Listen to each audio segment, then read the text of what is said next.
Pakistan remains the exception in our neighborhood in view of its support for cross-border terrorism. And that cancer is now consuming its own body politic. Jaishankar की जो statement है इस सूरत हाल में, जो doctor Jaishankar है, statement उनकी आई है जिसमें उन्होंने दहशतगर्दी जो है पाकिस्तान खुद ही दहशतगर्दी के हाथों जो है वहां पर जो कत्लेआम हो रहा है और दहशतगर्दी के हाथों खुद ही मारा जा रहा है। क्रॉस बॉर्डर टेररिज्म है, पाकिस्तान की जो कैंसर है वो पाकिस्तान की बॉडी को खा रहा है। दरखास्त करूंगा चीफ मिनिस्टर साहब से कि यही कीमत रखें, नहीं रखेंगे तो फिर मैं अपने कपड़े बेचूंगा। मुल्क में मुआशी बहरान है जिससे अवाम बराह रास्त मुतासिर हो रही है। और साउथ एशिया में सिर्फ आप ही एक एक्सेप्शन है। This is what doctor Jaishankar is saying, जिसमें उन्होंने पाकिस्तान को दहशतगर्दी का मरकज करार दिया था। तो वजीर आजम शहबाज शरीफ साहब कह रहे हैं कि अगर सस्ता आटा ना मिला तो अपने कपड़े बेचूंगा और अवाम को आटा दूंगा। लेकिन इस तकरीर का असर कुछ यूं हुआ कि कराची से खैबर तक गरीब को पेट भरना, तन ढापना मुश्किल हो गया। इसके पीछे एक सबसे बड़ी थ्योरी आप बार बार इस्तेमाल करते थे कि हम कन्वेंशनल वार नहीं लड़ सकते भारत के साथ, क्योंकि भारत देश बहुत बड़ा है, बहुत बड़ा कंट्री है, और आज तो उनके पास फाइनेंशियल स्ट्रेंथ भी मौजूद है और आज उनके पास मिलिट्री स्ट्रेंथ भी मौजूद है कि हम कन्वेंशनल जंग नहीं लड़ सकते। वो जो नैरेटिव बना रहे हैं, वो जो कहानी सुना रहे हैं, वो दुनिया के दिलों में तीर कर रहा है, वो दुनिया के दिलों में वो बात जा रही है। डॉक्टर जयशंकर साहब ने जो बात कही है, ये हिलरी क्लिंटन क्या आई थी पाकिस्तान के अंदर क्या आई थी कि आप पड़ोसियों के लिए सांप अपने बैकयार्ड पे पालेंगे तो वो सांप आप। डॉक्टर जयशंकर ने अब तो पाकिस्तान के अंदर जो टीटीपी और अफगानिस्तान से जो हालात है और जो दहशतगर्दी हो रही है, तो जो भारत है वो भी तंज कर रहा है पाकिस्तान पे। अब ये हालात आ गए और वो तंजिया उन्होंने ये बोला है कि जो दहशतगर्दी है उसके हाथों खुद ही मर रहे हैं। डॉक्टर जयशंकर, डॉक्टर जयशंकर साहब ने जो बात कही है, ये हिलरी क्लिंटन क्या आई थी पाकिस्तान के अंदर क्या आई थी कि आप पड़ोसियों के लिए सांप अपने बैकयार्ड पे पालेंगे तो वो सांप आपको भी डसेंगे। ये बहुत पुरानी बात की थी। अब लेकिन वहां पे इस वक्त चीज क्या चल रही है कि आप ताजिकिस्तान की तरफ जा रहे हैं सिर्फ इस वजह से कि दे आर एंटी तालिबान। आप वुहान की तरफ जाते हैं सिर्फ इसलिए ताकि प्रेशर क्रिएट कर सके आप तालिबान पे। भारत जो है वो जाके रिहेबिलिटेशन की बात करता है अफगानिस्तान में आपकी वजह से, क्योंकि आप बांग्लादेश चले गए हैं। तो दरअसल ये सिलसिला चल रहा है टिट फॉर टैट का, जो कि मेरी नजर में, मैं इस पे बिलीव नहीं करता आलिया, इसलिए कि इसकी तो लिमिट ही नहीं ना कि आप बांग्लादेश गए हैं, हम अफगानिस्तान चले जाएंगे, उधर से तालिबान अगर आपको पुश कर रहे हैं आप ताजिकिस्तान चले जाएंगे, इसकी कोई लिमिट नहीं है। आपने 4 जंगें लड़ी हैं, उसके बाद आप कहां पहुंचे हैं? आप ये गुर्बत की तरफ पैसे क्यों नहीं लगाते? गुर्बत पाकिस्तान को तो देखे ना, मैं सबसे बड़ी बात करता हूं कि जब आपने एटॉमिक पावर बन गए हैं, इसका मतलब है इसके पीछे एक सबसे बड़ी थ्योरी आप बार बार इस्तेमाल करते थे कि हम कन्वेंशनल वार नहीं लड़ सकते भारत के साथ, क्योंकि भारत देश बहुत बड़ा है, बहुत बड़ा कंट्री है, और आज तो उनके पास फाइनेंशियल स्ट्रेंथ भी मौजूद है और आज उनके पास मिलिट्री स्ट्रेंथ भी मौजूद है कि हम कन्वेंशनल जंग नहीं लड़ सकते, इसलिए हमने एटॉमिक बम रख लिया है बना के। लेकिन उसके बाद आपने अखराजात कम क्यों नहीं किए अपनी आर्मी के? आपने लोगों की वेलफेयर पे पैसे क्यों नहीं लगाए? फिर उसके बाद आपकी इकॉनमी और लोगों की तालीम बेहतर क्यों नहीं हो रही फिर उसके बाद?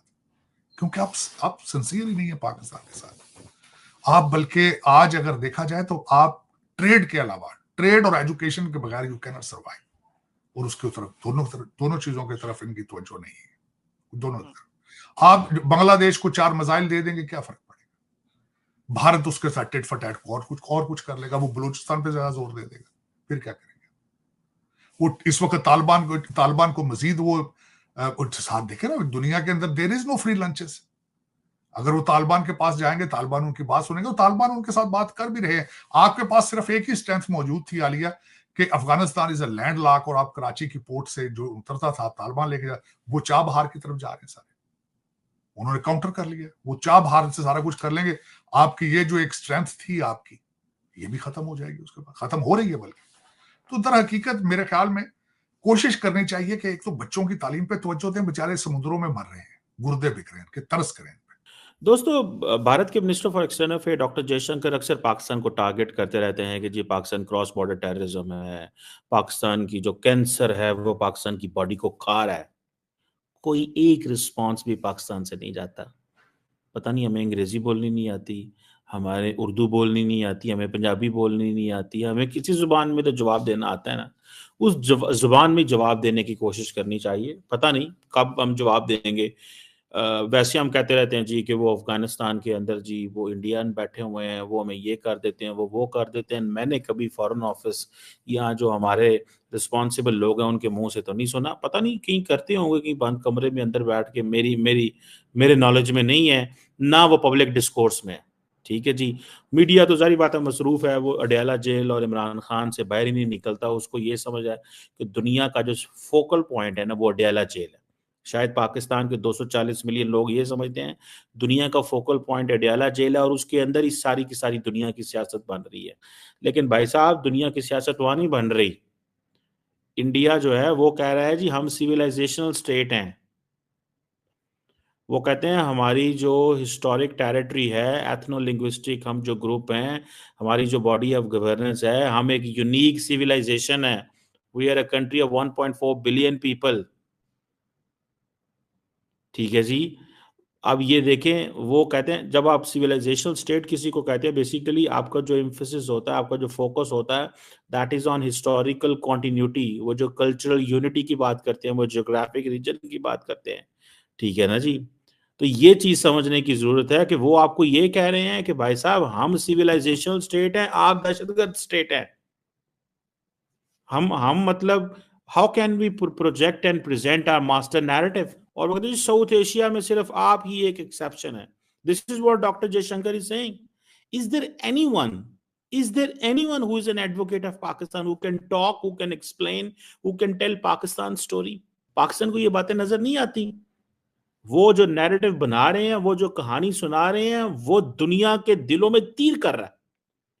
वो दुनिया के दिलों में वो बात जा रही है और असी की कर रहे हैं।